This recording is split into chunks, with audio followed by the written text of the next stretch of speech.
Magandang umaga mga kahuan, narito na ating ulat panahon ngayong araw sa Pilipinas. Magandang umaga po, narito ang latest sa binabantayan po natin na si Bagyong Ophel at alam din po natin yung latest na update sa binabantayan po natin na bagyo na nasa labas ng ating Philippine Area of Responsibility na si Tropical Storm Manny. So as of 5 a.m. bulletin po, update po tayo sa lagay ng panahon pati na rin sa Bagyong Ophel as of 5 a.m. bulletin. So nakikita po natin dito sa ating latest sa satellite animation na patuloy pa rin po nating minomonitor yung tatlong bagyo na nasa loob at labas ng ating Philippine Area of Responsibility. So unang-una po ito si dating bagyong Nika na currently ay wala na pong epekto sa anong bahagi ng ating bansa at nasa labas na po ng ating Area of Responsibility. Ito naman po si Bagyong Ophel na currently ay nasa loob po ng PAR at nakakaapekto sa ilang bahagi po ng ating kapuluan. At yung ikatlong bagyo naman po ay si Tropical Storm na may international name na Manny na currently ay nasa labas pa rin po ng ating Philippine Area of Responsibility. So yung main focus po natin sa ngayon ay itong si Bagyong Ophel, gayon din si Bagyong Manny.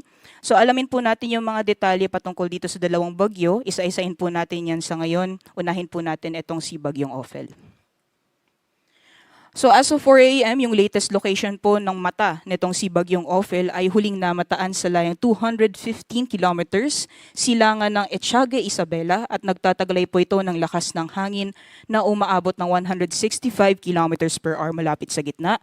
May pagbugso na umaabot ng 205 kilometers per hour at kumikilos po west-northwestward sa bilis na 30 kilometers per hour. Kung makikita po natin dito sa ating latest na satellite image, yung mga kaulapan na dala po nitong si Bagyong Ophel ay nakakaapekto na sa ilang bahagi ng Luzon. Especially po sa areas kung saan malapit yung sentro ng bagyo, dyan po mararanasan yung malalakas na hangin, gayon din yung malalakas na mga pag-ulan na dala po nitong si Bagyong Ophel. So alamin po natin yung mga specific areas na kung saan nakakaapekto itong si Bagyong Ophel, kung saan po yung malalakas mga hangin, yung mga pag-ulan, gayon din yung magiging pagkilos nito sa mga susunod na araw. So ito po yung ating latest na track forecast as of 5 a.m. patungkol dito sa binabantayan po natin na si Bagyong Ophel. Kung makikita po natin, ito po yung central track ng bagyo or magiging pagkilos ng bagyo sa mga susunod na araw habang nasa loob ng ating Philippine Area of Responsibility at meron din po tayong intensity forecast or yung lakas ng bagyo or kategorya ng bagyo habang patuloy pong binabaybay yung areas for mga karagatan dito po sa loob ng ating PAR. So makikita po natin dito sa ating latest na track forecast, nakikilos po generally northwestward. Ito nga si Bagyong Ophel sa mga susunod na oras at maaaring meron po tayong landfall scenario dito po sa may bahagi ng or sa eastern coast ng Cagayan. Mamayang hapon po yan kung hindi naman po dito sa may northern portion ng Isabela. Patuloy po siyang kikilos northwestward at possible na lalapit din po siya dito sa may area ng Babuyan Islands sa mga susunod na oras. Kung hindi man po lalapit ay may possible second landfall scenario po tayo dyan. Pagkatapos po niyan, kikilos po siya pa norte at unti-unti na pong magre-recurve hanggang tuluyan po siyang humina dito po sa may silangang karagatan ng Taiwan at possible po na humina po siya lalo bilang isang low pressure area at possible na malusaw po siya dito sa loob ng ating Philippine Area of Responsibility. Although sa nakikita po natin, based po sa kanyang intensity forecast, possible na manatili po siyang typhoon category habang tuluyan pong binabaybay ang bahagi ng northern Luzon. Ngunit naalala po natin na yung maximum sustained winds ngayon ni Bagyong Ophel ay nasa 165 kilometers per hour. So halos nasa upper thresholds na po yan ng isang typhoon category. So sa ngayon po halos inaabot na po niya ang level or threshold ng isang super typhoon category na nasa 185 kilometers per hour. So in the event po na maging favorable yung conditions para sa patuloy na paglakas nitong si Bagyong Ophel sa mga susunod na oras, ay hindi po natin inaalis yung posibilidad na maaaring umabot po ito ng super typhoon category sa mga susunod na oras. So based po sa ating latest na forecast track, nakikita po natin yung area na shaded ng yellow, dyan po nakapaloob yung malalakas na hangin na dala po nitong si Bagyong Ophel. At kung mapapansin po natin, ilang bahagi na po ng northern at central Luzon ay nahagip na ng radius or diameter nitong si Bagyong Ophel. So dyan po sa mga areas na yan, unti-unti na pong mararanasan yung malalakas na hangin na dala po nitong si Bagyong Ophel. At yung area naman na shaded ng orange or shaded na red, dyan po yung mas malalakas na hangin na dala po nitong si Bagyong Ophel. Possible around signal number 3, pataas ang level ng mga hangin. So dahil inaasahan po natin na patuloy na lalapit itong si Bagyong Ophel sa may bahagi ng Hilagang Luzon, yung mga areas po na currently nakakaranas po ng malalakas na hangin, possible na mas lumakas pa po yan sa mga susunod na oras. Kaya naman, as of 5 a.m., ay nagtaas na po tayo ng signal number 4 sa northeastern portion ng mainland Cagayan, dyan po sa mga bayan ng Santa Ana, Gonzaga at Santa Teresita. Signal number 3 naman sa northwestern, central at eastern portions ng mainland Cagayan, dyan po sa Babuyan Islands, northeastern portion ng Isabela, northern portion ng Apayao. So signal number 3 winds po ay mapaminsala pa rin gaya din sa signal number 4. Signal number 2 naman ay nakataas sa Batanes, gayon din sa nalalabing bahagi ng Cagayan, sa northwestern at southeastern portions ng Isabela, sa nalalabing bahagi ng Apayao, northern portion ng Kalinga, sa nalalabing bahagi sa northeastern portion ng Abra at northern at central portions ng Ilocos Norte. At signal number 1 naman ay nakataas sa nalalabing bahagi ng Isabela, sa Quirino, Nueva Vizcaya, sa nalalabing bahagi ng Abra, the rest of Kalinga, Mountain Province, Ifugao, northern portion ng Benguet, sa nalalabing bahagi ng Ilocos Norte, Ilocos Sur, northern portion ng La Union, at northern at central portions ng Aurora. So yung mga areas po na kung saan nakataas po yung mga tropical cyclone wind signals po natin, asahan po natin sa mga susunod na oras ay mararanasan na po yung mapaminsalang hangin na dala po nitong si Bagyong Ophel. Especially po dahil inaasahan po natin dahil hindi natin inaalis yung posibilidad na maaaring mag-upgrade pa po tayo into a super typhoon category, hindi po naalis yung possibility na mas tumaas pa or yung highest wind signal po na itaas natin sa mga susunod na oras ay signal number 5, especially po sa areas na kung saan pinakamalapit yung sentro ng bagyo. So as much as possible, paghandaan po yan dahil ngayong araw po, yung peak ng epekto nitong si Bagyong Ophel, especially po sa areas ng Hilagang Luzon. Pagdating naman po sa mga pag-ulan, dala nitong si Bagyong Ophel, so yung areas po na pinakamalapit pa rin sa sentro ng bagyo, ang makakaranas ng malalakas na buhos ng ulan na dala po nitong bagyo. So dyan po sa areas ng Cagayan, gayon din sa Isabela at sa may Babuyan Islands kung saan madadaanan po or malapit po sa sentro ng bagyo based po sa ating latest na forecast track, maaring ngayong araw ay mararanasan po yung intense to torrential na mga pag-ulan. Yan po ay 2 or may higit 200 millimeters total rainfall for the next 24 hours. So possible po yung widespread incidents ng severe flooding, gayon din yung landslide, especially since ilang araw na din po tayo nakakaranas ng mga pag-ulan sa mga parehong lugar. Meanwhile, heavy to intense naman po ng mga pag-ulan mararanasan sa Batanes, sa Ilocos Norte, Apayao at Kalinga. Yan po ay 100 to 200 millimeters na total rainfall for the next 24 hours. At sa areas naman po ng Abra, Mountain Province, Ifugao, sa Nueva Vizcaya, gayon din sa Quirino at Aurora, maaring maranasan din po yung moderate to heavy na mga pag-ulan or 50 to 100 millimeters na mga pag-ulan. So yung mga areas po kung saan nakataas po yung possible na intense to torrential or heavy to intense na mga pag-ulan, pinag-iingat po dahil mataas yung posibilidad ng mga pagbaha, gayon din yung pagguho ng lupa. Ulitin po natin yung peak po ng mga epekto nitong si Bagyong Ophel ay most likely mararanasan ngayong araw. As much as possible po, maghanda po tayo at mag-ingat.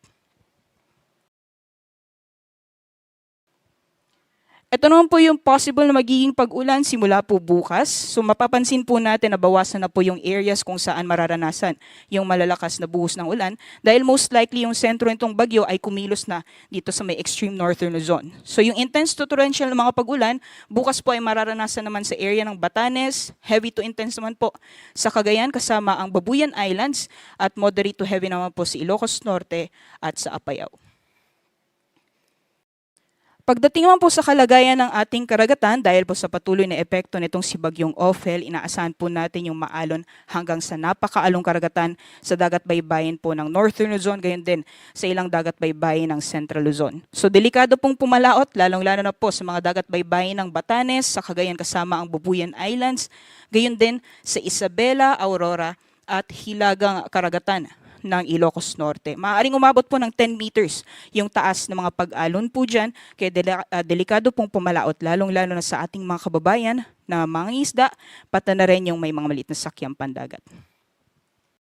And besides po yung areas kung saan nakataas po yung gale warning po natin, magiging maalon din po yung karagatan sa ilang dagat baybayin ng Luzon. So maaaring umabot po ng 3.5 meters yung taas ng mga pag-alon sa mga dagat baybayin po ng Aurora, sa may Quezon at Pulilio Islands, gayon din sa Ilocos Norte. At maaaring umabot naman po ng 3 meters sa mga dagat baybayin po ng Catanduanes, gayon din sa may Camarines Provinces. So iba yung pag-ingat po, lalong-lalo na sa mga planong pumalaot sa mga nasabing dagat baybayin. Meron din po tayong babala ng storm surge or daluyong sa areas po ng Batanes, sa Cagayan, gayon din sa Ilocos Norte at Isabela. Ibig sabihin po nito, yung level po ng karagatan dyan sa areas po na yan ay maaaring umabot mula or tumaas mula 2.1 hanggang 3 meters at 1 to 2 meters naman po sa may Aurora at sa Ilocos Norte, gayon din sa Ilocos Sur. So ingat po sa ating mga kabayan, lalong-lalo na sa mga areas kung saan malapit po sa dalampasigan. So dako naman po tayo sa latest na update sa binabantayan po natin na bagyo na nasa labas po ng ating Philippine Area of Responsibility na si Tropical Storm na may international name na Manny. So yung latest location niya po as of 3 a.m. ay nasa 1,480 kilometers silangan ng Eastern Visayas. At nagtataglay po ito ng lakas ng hangin na umaabot ng 85 kilometers per hour malapit sa gitna. May pagbugso na umaabot ng 105 kilometers per hour at kumikilos pa pakanluran or westward sa bilis na 30 kilometers per hour. Sa ngayon po, wala pa po itong direktang epekto si Bagyong Manny sa anong bahagi po ng ating bansa. Kung makikita po natin dito sa ating latest satellite animation. Ngunit inaasahan po natin na mabilis po siyang lalapit sa ating kalupaan sa mga susunod na araw. Possible po na maramdaman po natin yung epekto niya this coming Friday evening or sa darating na weekend. So as much as possible po ay paghandaan na po natin yung paparating na bagyo. So alamin po natin yung magiging pagkilos po nitong bagyo at yung mga areas na posibleng maapektuhan nitong papasok na si Bagyong Manny. So ito po yung latest na track forecast. As of 11 p.m. po ito. So based po sa kanyang track ay kikilos po generally westward itong si Bagyong Manny at maaaring pumasok po ng ating Philippine Area of Responsibility mamayang gabi po yan at bibigyan po natin ng local name na si Pepito. So itong si Bagyong Pepito, habang patuloy pong lumalapit sa ating kalupaan ay patuloy po siyang lalakas at maaaring umabot po ng typhoon category mamayang gabi po or bukas ng madaling araw. So kita po natin dito sa ating central track na may landfall scenario po tayo sa may bahagi ng Bicol region. Possible po this coming weekend at babaybayin niya po yung bahagi ng Southern Luzon sa darating na weekend, sa darating na Sunday po yan. So nakikita po natin na dahil nasa karagatan pa rin po itong si Bagyong Manny, ay hindi po natin inaalis yung possibility ng isang rapid intensification or mabilis na paglakas nitong bagyo. So in the event po na maging favorable yung conditions para dito kay Bagyong Pepito, ay hindi po natin inaalis yung possibility na maaring umabot po siya ng super typhoon category. So as much as possible po, paghandaan na po natin yung posibleng pagdating nitong bagyo sa mga susunod na araw. Although nakikita po natin yung ating central track ay maaaring tumama dito sa may Bicol region, malawak pa rin po yung sakop ng forecast cone or of probability or forecast confidence cone nitong sa ating latest na forecast track. So hindi lamang possible or hindi lamang po sa Bicol region ang posibleng daanan ng sentro ng bagyo, maaaring din po sa may Eastern Visayas ang possible landfall scenario, maaaring din po sa Quezon, pwede sa Aurora, gayon din sa ilang or possible din po sa may Isabela. So yung areas po na kung saan nakapaloob or shaded ng puti, pwede po yung daanan ng sentro ng bagyo sa mga susunod na araw. Kaya continuous po yung monitoring natin, especially po sa areas ng Bicol region sa may Visayas, gayon din sa areas ng Mimaropa at Calabarzon, maaring maramdaman po natin yung epekto nitong si Bagyong Pipito or papasok na Pipito this coming weekend. So as much as possible, paghandaan po natin yan. So dahil inaasahan po natin na lalapit na itong si Bagyong Manny or Bagyong Pipito sa ating kalupaan, ay inaasahan po natin na unti-unti na pong mararamdaman yung malalakas na mga pag-ulan sa ilang bahagi ng Visayas, gayon din sa Bicol region sa darating na Sabado po yan. Maaring maranasan po yung heavy to intense na mga pag-ulan sa Northern Samar, at pagdating naman po sa Catanduanes, Albay, Sorsogon, gayon din sa Samar at Eastern Samar, possible po ang moderate to heavy na mga pag-ulan. So as much as possible po, kung low-lying areas po or hazard prone yung ating mga areas, ay mag-ingat po sa mga posibilidad ng pagbaha o pagguho ng lupa.